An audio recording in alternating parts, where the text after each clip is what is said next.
All right. Well, good morning, everybody. Hey, Linda. And welcome to my presentation today about how to earn $100,000 a year working 4 hours a day. If you've been following anything I've been teaching for the past 6 to 9 months, it's all been about creating freedom. So, how to sell more homes working less hours. Because unfortunately, in our business, a lot of people are killing themselves and not really accomplishing their goals. The goal of this webinar is to teach you how to utilize open houses in your sphere of influence to generate at least 24 additional sales than you're generating right now. For some of you, that might be 24 transactions. And for some of you, it might be 30, 40, 50 transactions. But all within a time frame of not killing yourself so you can actually enjoy your life. Because if you, again, listen to anything I'm teaching lately, it's all about balance and all about enjoying your life. We find too many people who work really, really, really hard, and unfortunately, they never really get to where they want to go. And if they do, they're working 100 hours a week doing that. That's not very fun. So, let me get my thing. So, as I ask you some of these questions, I want you to use the chat box to put it in. But if you've seen me speak before, you know the answer to this question from what I speak. Please don't answer this. But what business are we in? And I'll wait for some people to put it into the chat box. But what business are we in? Everybody thinks they know what business we're in, but not everybody realizes what business we're really in. And is everybody gonna be shy today? Let me see what we got. We got a few answers there. People business, relationship business. Yep. What else? What other business? What other are we in? Sales, marketing. Close, close, but none of those are true. Well, that's Mike. You've heard me before. You know that. We are in the lead generation business, right? And as in the lead generation business, you're going to understand you have to continually be generating leads to create business. And it's just a numbers game. The more leads you have in your database, the more sales you'll have.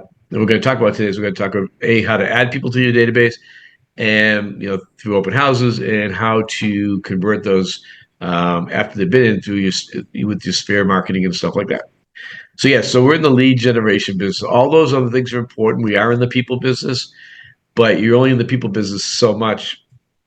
And if you don't have any people to talk to, you're not really in the people business, right? So before I get into this, I want to give you just a quick 1 minute background on me and who I am. For those of you that don't know me, I know not everybody here knows me. So I've been in the business for 24 years. I've been self-employed for 45 years. I'm a chronic entrepreneur. I have 4 companies now. I've had 27 companies over my lifetime.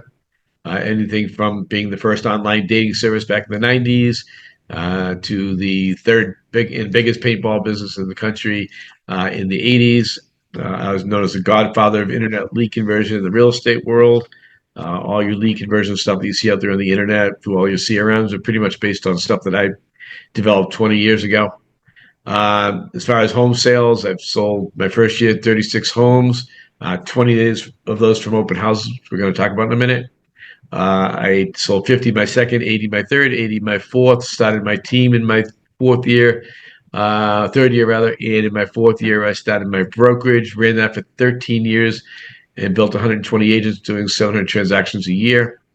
And then we merged with eXp Realty in 2017, May of 2017, so almost 8 years.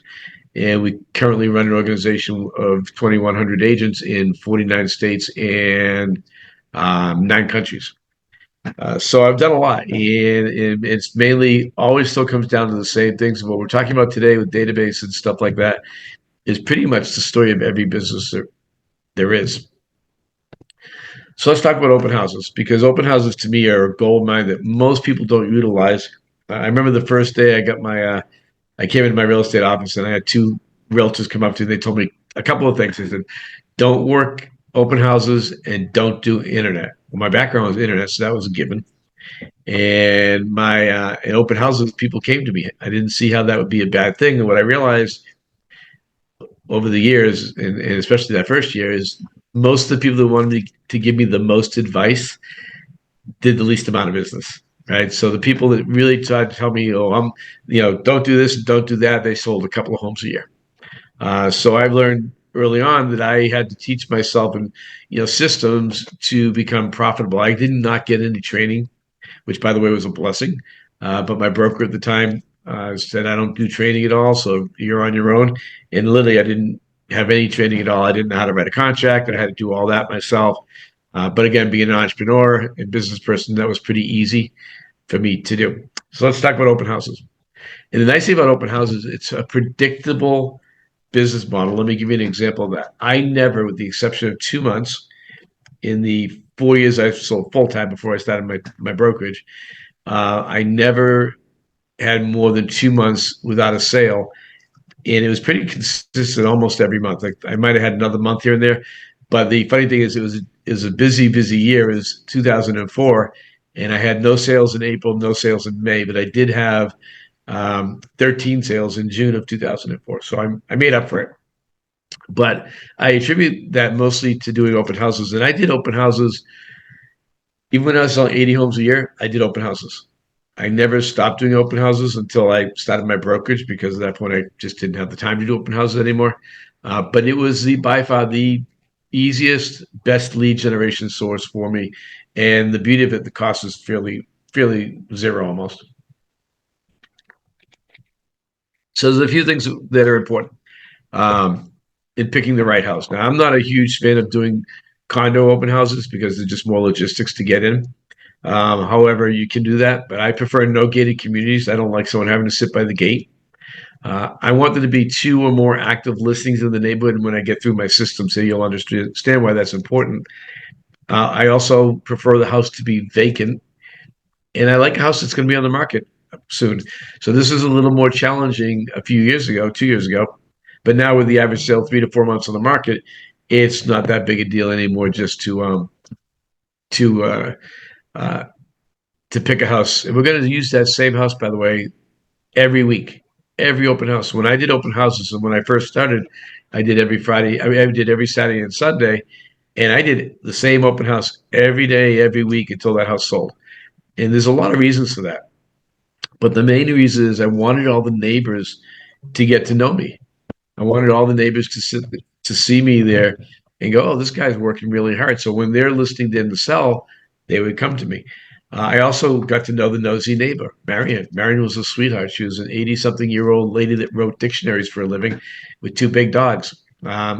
She would stop by and visit every open house, and we talk when I was dead. We'd talk, but she would tell everybody about me. And my first 8 listings came from open houses in that same neighborhood from that house. And I did that house for 4 months. All right. So that's the picking the right house. So you got to pick the right house. Hours, and again, this will all come together in a little bit. But I did Saturdays and Sundays when I first started. So if you're new out there and trying to start a business, you need to put the effort in. Now, I'm not saying you have to kill yourself, and I'm not saying you have to work more than 20 hours a week, but you have to put the effort in. I always did my open houses from 10 to 4, right? But if you have nothing going on, why not just work out of an open house, right? Work out of a vacant house somewhere. I do not advertise open houses. And when we get through the system and how this works, you'll understand why I don't do that. And by the way, if you have any questions as we're going along, I just put them in the chat box there. But I'm a big believer in not advertising on Zillow or your MLS or anywhere. For the main reason, if I do advertise, I am stuck there. So if I advertise I'm going to be in an open house from 10 to 4, I have to be there from 10 to 4. However, if I don't advertise an open house, and I can be there as long as I want or as little as I want, and that'll depend on who comes through the door. We've learned through a lot of testing that 90% of people that come in from signs. We had several of my agents have battled me off this over the years, and that's okay. I'm the one who sold 28 homes to 30 homes a year from open houses, but what do I know? We did a test one year just to prove to one of my agents who was adamant that I was wrong. And we put out, we did every advertising every way you possibly could, online, print back then, everywhere. And we also did about 30 signs, 25, 30 signs. And 90% of the people that came in the door all came in through signs. Just a few people that came in from outside stuff. So from open house signs, I always remember a minimum of 20, but I like 30 or more. If you have time, I would put balloons on all your signs, make it a big deal. Open house flags, you want to make it an event. You don't want it just to be lame. And, I went into an open house not too long ago, and it's an area, it's about 8th Street neighborhood. And literally, there was one sign going into the neighborhood, and then I had to find the house. And it took a while. There wasn't another sign except in front of the house. So they might have had another sign on a cross street, but I didn't find it. So just put out lots of signs. The more signs, the better. Anyway, is one sign. Where do you put those signs optimally? So I like to do it the main entrance to the area. And by the way, when you're picking your house, don't have something that's deep into a neighborhood if you can help it. Do something that's really easy to find. But I would put five on one side of the road and five on the other side of the road. There's 10 signs just at the entranceway. I would do signs leading up to the entranceway. So you might do 10 or 20 signs just on the main road and getting into the neighborhood. And then it's all any cross streets within 2 or 3 signs. Getting in again. The more signs you have out there, the more people that are going to show up. And there's a definite correlation. We don't see a lot of people showing up because of online marketing to open houses, and we've been testing this for years. Again, I've been under the weather, so you'll be seeing me drinking a lot of water today. Okay. So obviously, there's certain things you need. You should obviously want to bring your laptop that's wireless to any type of open house.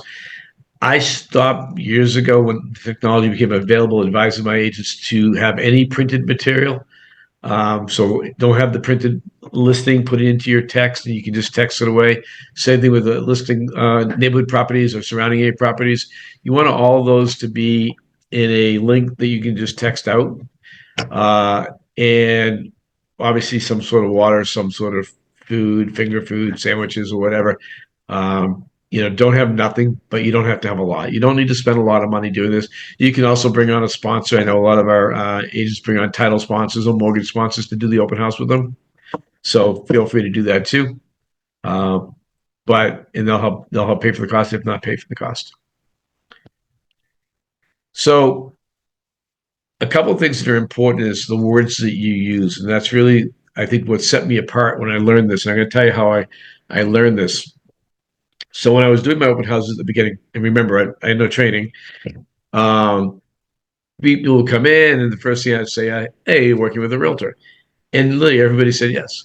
At least 90+% said yes. And I realized not too long after that if I just changed the words a little bit, I would get a different result. So what I started saying is, which realtor in town are you working with?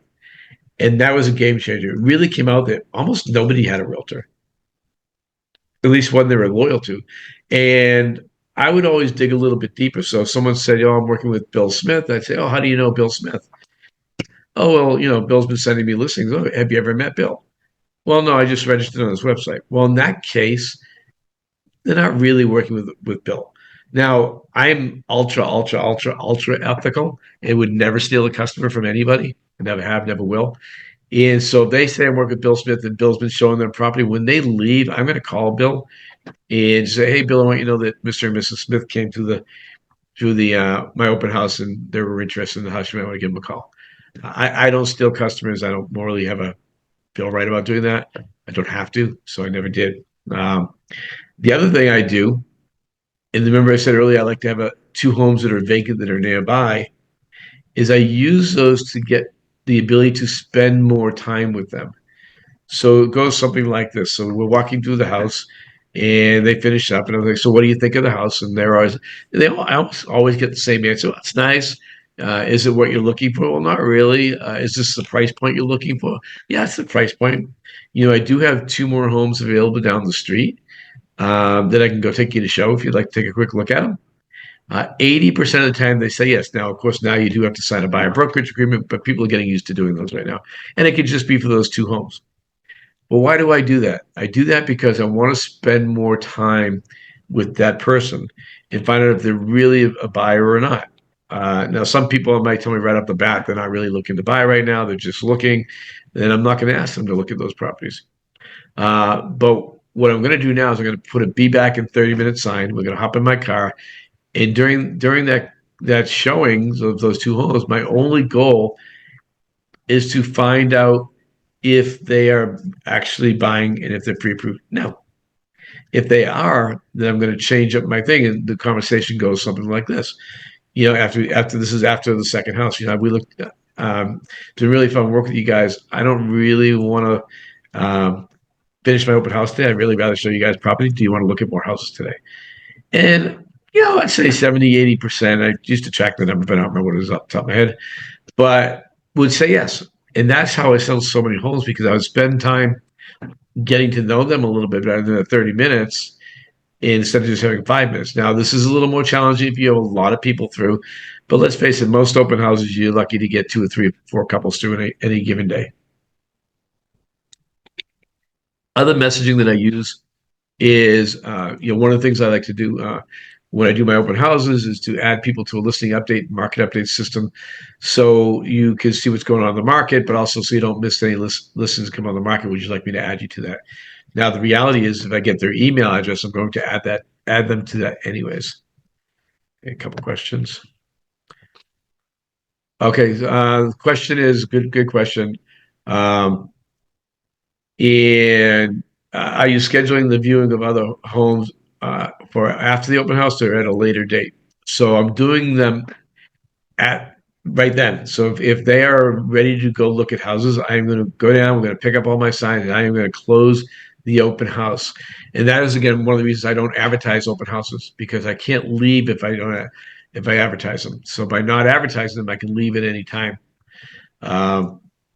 So yeah, so we're going to go back. I'm going to go on my laptop. We're going to sit with them. We're going to look at houses that they want to go look at, and then we're going to pick the homes to go look at, and I'm going to set those appointments.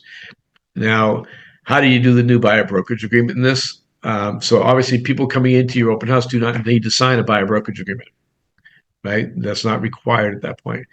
However, if you do want to show them these other homes, you have to sign a buyer brokerage agreement. And I can't get into the language of buyer brokerage. We don't have enough time today to do that.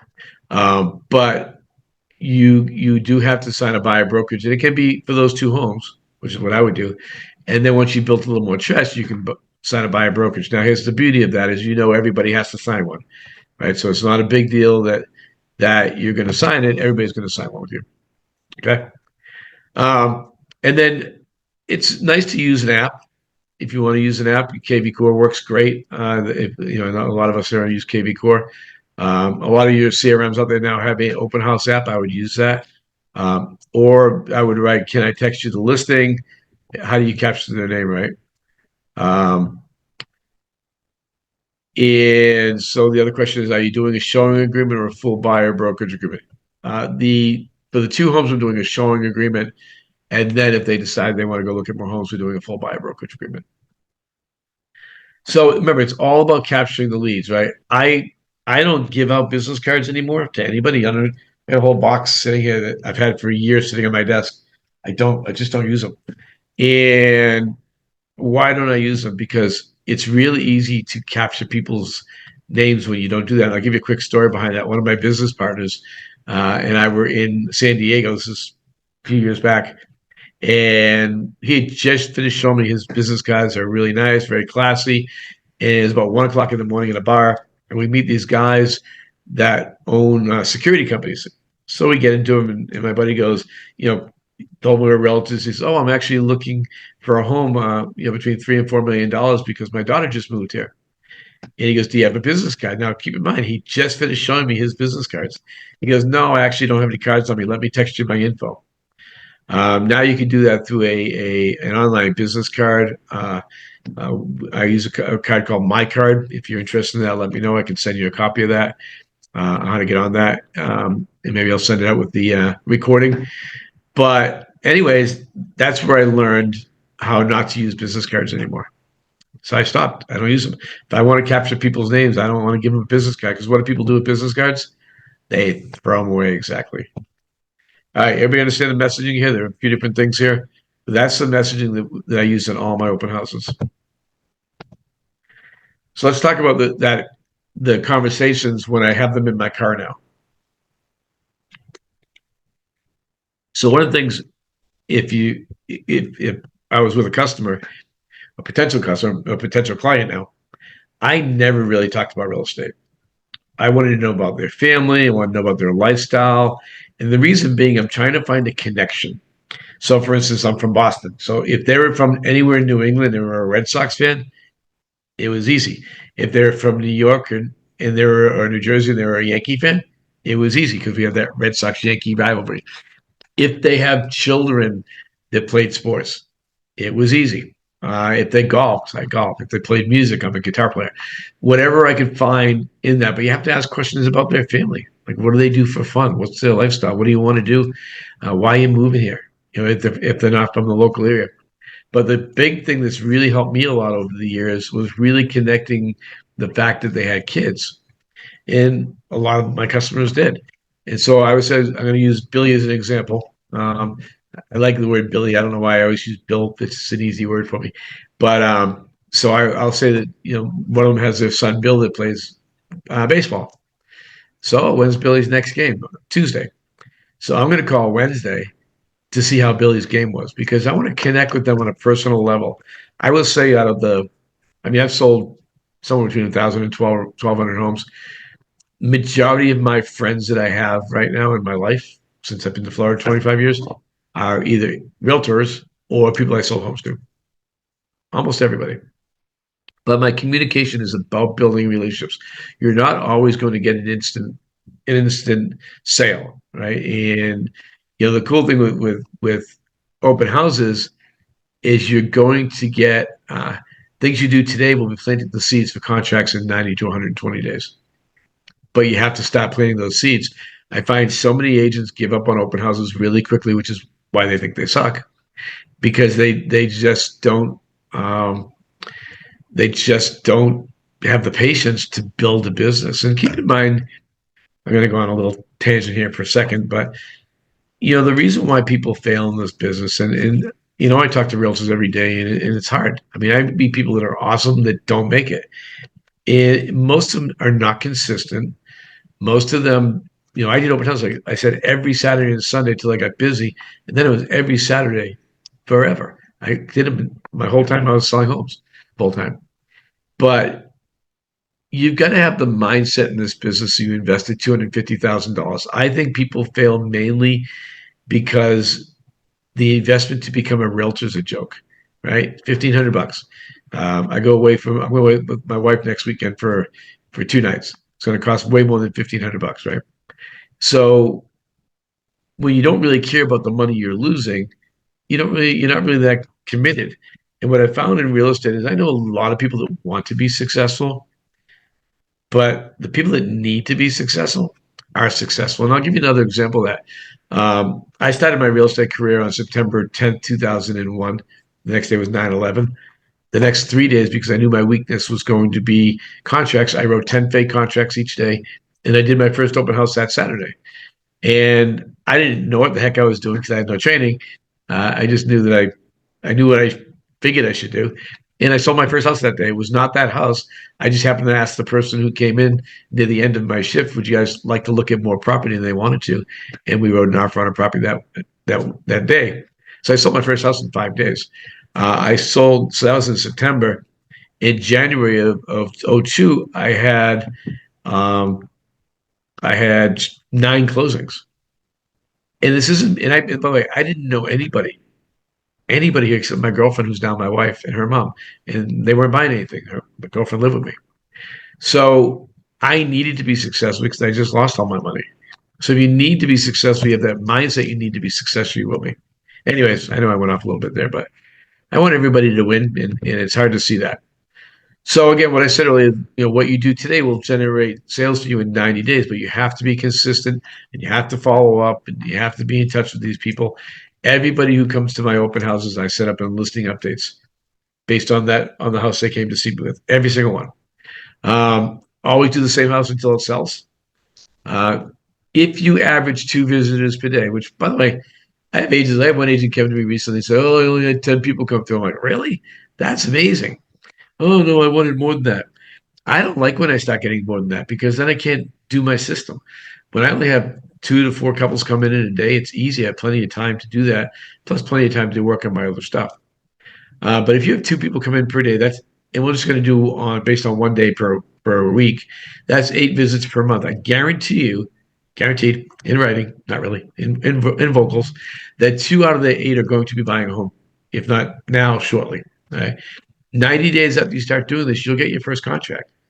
And then within 120 days, you're going to start getting a consistent 1, 2, or 3 deals every month. It happens. Everybody who follows this on me does this. I got an email from a guy recently, or actually a text. He said, I didn't want to follow your program exactly how you did it, and I finally did, and I finally had my first closing, and I did exactly what you said. Because as soon as I did exactly what you said, my whole life changed with open houses. So I know I'm not the best looking guy in the world, but I know how to sell houses. So follow this stuff. And here's the numbers, what they look like. If you started, we'll just say if you started in January. So in January, you have no sales. February, you have no sales. March, you have one. But one of your leads in January. In April, you get one from January, one from February. And in May, you get one from February, March, and one in April. So you have 3 transactions. And this is consistent. Are you going to have slow months? Yeah, we're going to have slow months. And right now, by the way, I know they always say list to exist, but listings are sitting.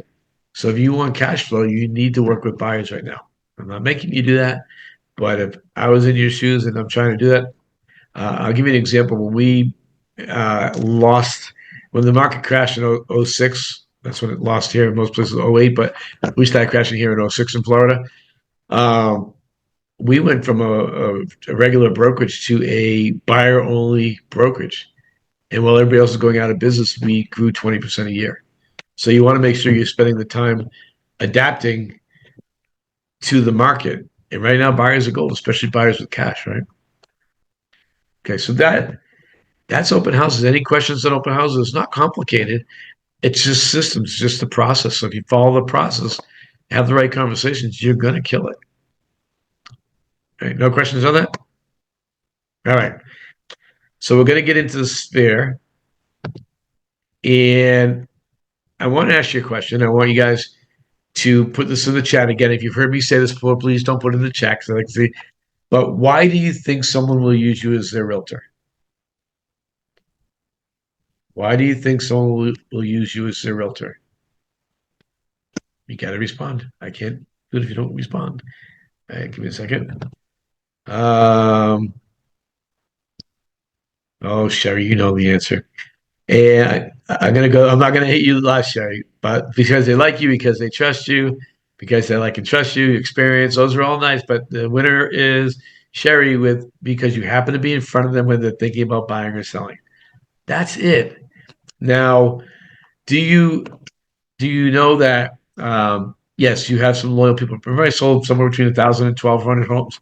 Let's say 1,000. That means I probably have around 950 customers, right? I'm guessing that number. And that be when I stopped marketing to my database in 2021, which I did because I stopped selling homes in 2021 completely, except for a couple here and there to friends and family. Um, my well dried up. I would get for the last 20 years, I would get 40 to 50 plus people every year reaching out to me to buy or sell homes. And I would sell 20, 25 because remember I ran a brokerage and my organization, so I didn't have a lot of time. And then I would refer the rest out. But in October 21, when I stopped marketing to my people, that next year I got 6 phone calls. The following year I got 3. This past year I had 3. Right? I think I did two sales last year. I don't even know. But my point is I was not in front of them when they were thinking about buying or selling. So even though I have some customers that are loyal to me, they're only loyal for so long. And the number one question they ask me, because they're not hearing from me, are you still in real estate? So that is why people will use you. Everybody knows 20 realtors, right? We're like cockroaches. We're everywhere. So I want you to do me a favor. I want you to take out your phone, and I don't know how to do this with Androids. I only know how to do it with iPhones. But take out your phone right now, and I want you to go to your contacts, and I want you to type in the chat how many contacts do you have in your phone. And I'll give you guys a second to do this.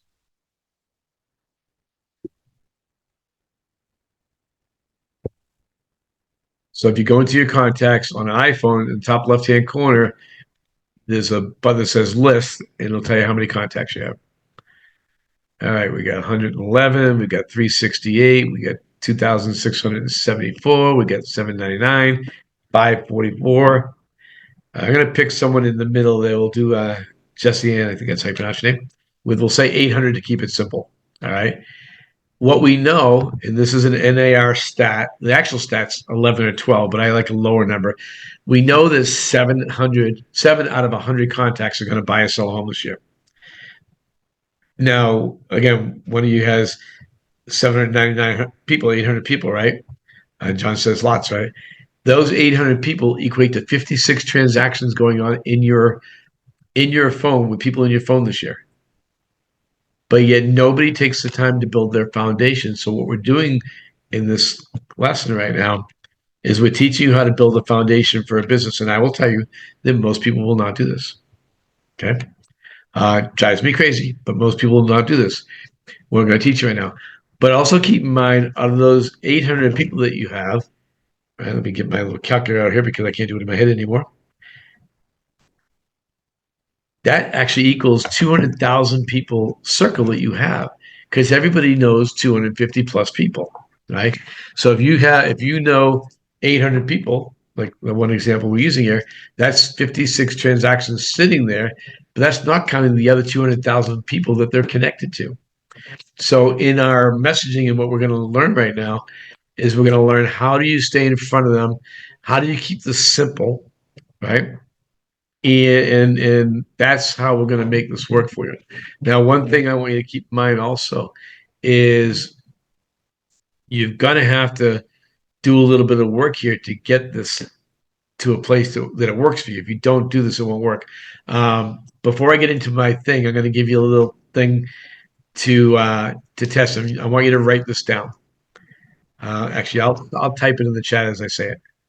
So this is a thing that I do with a friend of mine. I've done with lots of classes, by the way. Um, um, and what I want you to do is go through your contact list, and I'm gonna read it and say, "Hi, Bill." Of course, their name is. You have to say their name. I'm in a class right now, and we are having a contest, and I could really, really use your help. If you know someone who is buying or selling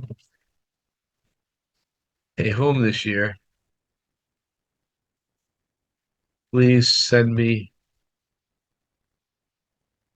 their contact info. All right, so I just typed that so you can in the chat so you can copy and paste it. Um, so I was sitting at a bar with a friend of mine, one of my realtor friends, and he was talking about how he doesn't have any business going on. So I made him do this and type this out to a bunch of people. Right? He sent it to 90 people in about 15 minutes. Right? Because it's just copy paste. Hi Bill, paste. Hi Sue, paste. He did about I would say about 15 minutes. He did 90 people. He got 2 responses while we we're there at the bar. The next 15, 20 minutes, and he sold 2 homes in 2 weeks. Your database is sitting in your phone. And if you do that right now, you can actually do that today. The last time I did a class of 100 people live, by the way, we have 150 people signed up on this today. The last time I did a class of 100 people live, we generated 185 leads in 8 minutes. And I guarantee you only 50% of the people were doing it at that point. Anyways, that's just a little exercise you can try. So let's get into the sphere. So you're going to build your database. Now, what I'm going to be a little contrary to what everybody else says. I don't want you to use your CRM to do your emailing. All right. But I want you to put all this into a spreadsheet. I want you to anybody in your CRM, and all you need is an email and a name. Right. I want you to export your contact list. Go on to YouTube and ask how do you export your contact list. It's really simple. You need their email addresses. Then I want you to sit there and I want you to go through the phone and I want you to do, hi, Bill, just updating my contact list. What's your email address? Just did this recently with someone. She had 1,200 contacts on her phone, and she was able to extract 800 email addresses. And that's what we've seen. We've seen about a 65% of the people will give you their email address. The other part of this, don't worry about people that don't respond. right? Who cares? It doesn't matter. When I started doing forced registration on the internet back in January 2002, I was the first person doing that with my website. And people would say, I can't believe you make people register on their website. I'm like, well, 15% are registering. So they're like, well, what about the other 85%? I'm like, what about them? I don't care about them. So if only 65% are giving you their email address, that's still a great number. So let's look at that 800 again. We have on there 800 times 0.65. That's 520. That's 35 to 40 sales sitting in your phone that have email addresses. Okay. Very important. Now, this is where people fail because they don't take the time to do this. So let's talk about this as a project because some of you guys had a lot of people in your database. I mean, thousands of people, right? So just sit down in the morning and block out an hour every day for however long it takes you and just say, and just do this and keep doing it until you get through your list. Right now, you can do this from on social media, on your Facebook friends. You can do this in your in your again from your phone contact list. I don't care where it comes from, but you need everybody's email addresses. The more email addresses you have, the better. Now, yes, is it better for you to pick up the phone and call everybody? Yes, of course it is. Are you going to do that? Are you? Probably not. Okay. So now that we've built the database, what do? We're going to create two lists of people. The first list is everybody you know in your market area. Okay. So it's everybody that you know in your market area. So that's past customers, that's friends, it's family, it's acquaintances, everybody. The more people you know, the better. The worst case scenario is people are going to unsubscribe. And you know what's going to happen? People are going to unsubscribe. Oh, well, right? No big deal. So your first list is everybody in your local market. And depending where you live, that local market might be big. Like we're in Brevard County, Florida, and a lot of our agents will work Brevard County, Volusia County, Indian River County, and Orange County, Orlando. So if that's your market, that's your market. And then your second list is going to be everybody else that you know. So like I talk, I have a lot of people that I know that are in EXP or military who've traveled a lot. They have lists of people from all over the country. That second list is we're going to build a secondary business as a referral business. And I'll talk to you about a little bit about that. When I got my license, because I didn't know what I was doing, I learned really, really quickly. If you've been doing this a while, you know this, that not all realtors are created equal. Right? We know that not all realtors are created equal, and picking the wrong realtor could easily cost you tens of thousands of dollars. Again, we know that to be true. So what I would do back in the day, because we didn't have the email programs I'm going to share with you, back then is I had a list of about 30, 40 people from Boston that I would call every quarter. I'd pick up the phone, call all my friends, and just remind them, say, look, not all realtors are created equal, and picking the wrong realtor could cost you tens of thousands of dollars. So one of the things I do for my friends and my family is I interview realtors to find the best realtor to make sure you don't lose money. And I would get 10 to 15 referrals every single year from that. Every single year. So now with the advent of email platforms over the last several years, you can do this through email platforms. And that's what we did again, knowing and coaching thousands and thousands of agents over the last 20 years, most realtors are not going to pick up the phone. So how do I make this easy for you? All right. So a couple of different programs you can use. Again, I don't use my CRM to do email marketing. And the reason why is I want to only put people in my CRM that are actually looking to buy or sell. So why is that? What we've learned over these years of running massive databases, and I'm talking 50, 100,000, 200,000 leads, is that the database is more than 300, 400, 500 people. Most agents are overwhelmed and will never work it. So we're going to do all of our contacts into MailChimp or Constant Contact. Both are around $20 a month for the average person. That's all they need. And that allows you to see who's opening their emails so you can see who's there. It allows you to see who's unsubscribing. Don't take it personal when people unsubscribe. People are going to unsubscribe. Not a big deal. And to keep it really simple, right? The messaging, we're going to go through the messaging right now, but this is a 2 email a month program. We've learned if you email 4 times a month, it's too much. Once a month is not enough. We landed on 2 emails, and that seemed to get the best responses.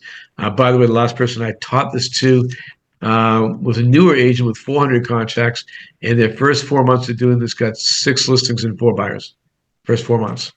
Now, I'm not promising those results, but those are pretty damn good results. Okay. So to your market area, this is what we're going to be talking about. The opening paragraph is going to be short. It'll be something to the effect of, and by the way, if you, I'll include the templates when we send out the recording of this. Um, one of the things I do with my friends and family is keep them updated a lot on the market, on the local market. Sorry, on the local market. Below is the stats for last month. We copy and paste that in there, and then we end with this on all of our emails. This is the most important part, by the way. Everything else is just to get them to open the email. As you know, as a realtor, I work by referral only, and I could really, really use your help. If you know anyone looking to buy or sell, would you mind sending me their contact info? There's a couple things I want you to notice inside of this email. Is one, it's asking for them to send you their contact info. Same like I said in the post that I did inside in the chat. I want them to send the contact info to me because I want to say, hey, Sue, your friend Tom called and something you're looking to buy or sell a home. And now I have a direct in with that person. It's not a cold call. Okay. So as you know, as a realtor, I work by referral only, and I could really, really use your help. If you don't know anyone looking to buy or sell, would you mind sending me their contact info? So that's my email that goes out once a month. When you get the market ups, every board sends you that. All you get to do is copy and paste it in. Other subjects we use on that, because you don't want the same subject every month, is one of as you know, as a realtor, I have access to lots of vetted vendors. If you're looking for a plumber or electrician, please let me know. I'm glad to help you. Below, by the way, below are the stats for last month. Same thing. They're looking for listing updates for their neighborhood or for other neighborhoods. If they want a market analysis or they want mortgage information, all these are subject emails, mainly though to share the market update. The second email that goes out is I call it things to do. So you're going to do our top 10 things to do in Brevard County. And again, one of the things I do for my friends and family locally is keep them updated on my top 10 things to do in Brevard County. And then you list your top 10 things and make it fun. Like do cool stuff every month. Don't go like in Florida. Don't go to Disney World. Like really find cool stuff that's going on. There's tons of online stuff going on, and put that in there. And then end it with, as you know, as a realtor, I work by referral only, and I can really, really use your help, etc.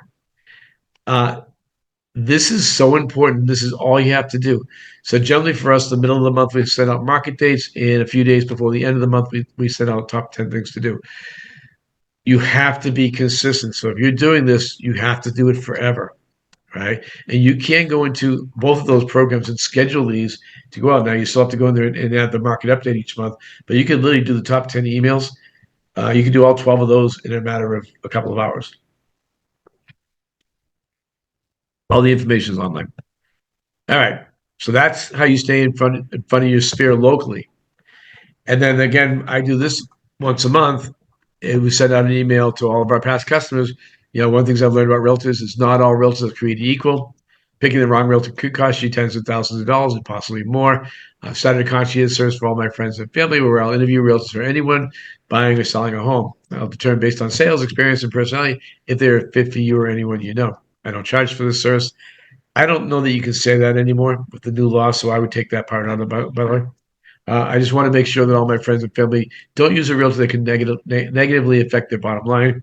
If you or someone you know is looking to buy or sell a home, please send me their contacts so I can help them. Very simple, right? That's once a month. That's my referral program. Yes, I'm going to email these templates. A couple things you're going to get when I send this to you. We're going to open this up to any more questions in a second. I'll send you the PowerPoint with this and three templates for these emails so you can have them with you too. Okay. So time frame again as we send this out is the local groups. It's actually I changed this around a little bit. Sorry. We email the and you can do it this way too. It's up to you. I just find top 10 things to do at the end of the month is better. And then the middle of the month is the market update for the last month, and then you once a month for your out of area. And that's it. So a couple things. If you want a 15-minute strategy session, send me an email, and I will send you my calendar. You can set that up with me. And I actually have a link that I can't remember the name of it. So I'll send you the link for it. I'm a little scattered sometimes. In those 15-minute strategy sessions, they're really, I'm not going to say anything, just there to kind of go over what you're doing. And I'll give you a quick 15-minute coaching session. Um, and, uh, and glad to help. Any questions at all about this? Um, and I generally don't have too many questions, but I like that. Great. You're welcome. You're welcome. Okay. So since I have no questions, I'm going to end this. This is not about doing everything that I teach, and I teach a whole bunch of stuff. By the way, please go to my YouTube channel and subscribe there. I have so much content on there. You'll also see our top producer panels that we run every Thursday. Those are amazing and great content. This week we're doing how to transition to be a buyer agent in this market. With the market being a little bit slower. But go to my YouTube channel. My YouTube channel is just me, Mitch Riback. I'd love to have you sign up there. And I will talk to you all soon. You guys all take care, okay?